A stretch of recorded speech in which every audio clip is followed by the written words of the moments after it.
know I'm a day late. I am eternally sorry, but in my defense, I have an excuse. Yesterday, I inadvertently slept for 15 hours straight. I don't know how I did that, but it ended up being worth it in the end because I had this completely epic dream where I was like a princess and I got kidnapped when I was young by a tribe of mermaids, and I also got to ride a horse. So yeah, awesome, yay dream. So for today's video, I wanted to talk about something that is currently near and dear to my heart, and that is negative, soul-sucking drains on society who thrive on the misery of others. So I would just like to give a hypothetical example of the kind of people that I'm talking about. Obviously, it's just hypothetical, as no one is actually as crazy as the people that I'm talking about.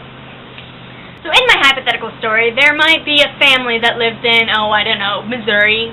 The mom of that family meets somebody who lives in the distant land of, we'll say, Florida.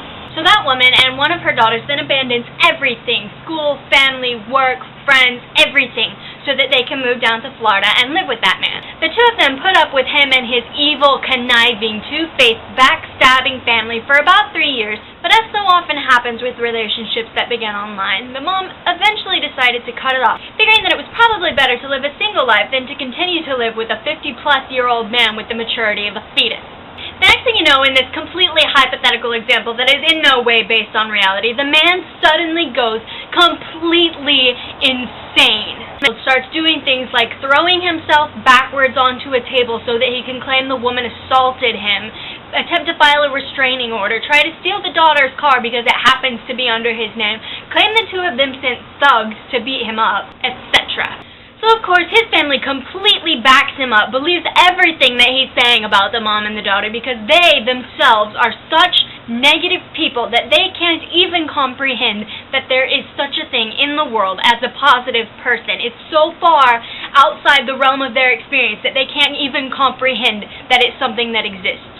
So one day, in this hypothetical example, the daughter might maybe stumble upon an email correspondence between the man and his niece detailing what an expletive meaning female dog they have always thought that she is. Having never been anything but nice to them, the girl might rightfully decide to be a little irritated at that, and she might, for example, decide to make a passive-aggressive YouTube video aimed directly at them in the hopes that they might see it someday. So here's an example of what that hypothetical girl might say to them if this were a real-life example. You guys are the filthiest, most disgusting pieces of scum to have ever crawled onto this planet. You are lying, conniving, two-faced scum that look for something to hate about everyone, including your own family. If any one of you knew what the rest of the family says about you behind your back, you would be gone within a day. But you know what? The best revenge that I could possibly get for how you treated me for the last 3 years is to just let you go on and live your miserable life. You will never know what happiness is because you will always be surrounded by people who hate you and who you hate.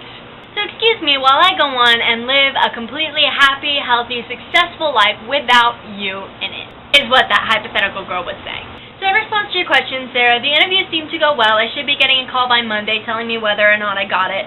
The way I see it, either I got the job and then that's awesome and I'll go to work and be all happy and yay. And if I didn't get the job, then I get to walk away with valuable experience for any future interviews, knowing what works and what doesn't work, and etc. So that's about it for today. Thank you for watching. Sarah, my question for you is, how do you like your eggs? Bye! Mwah.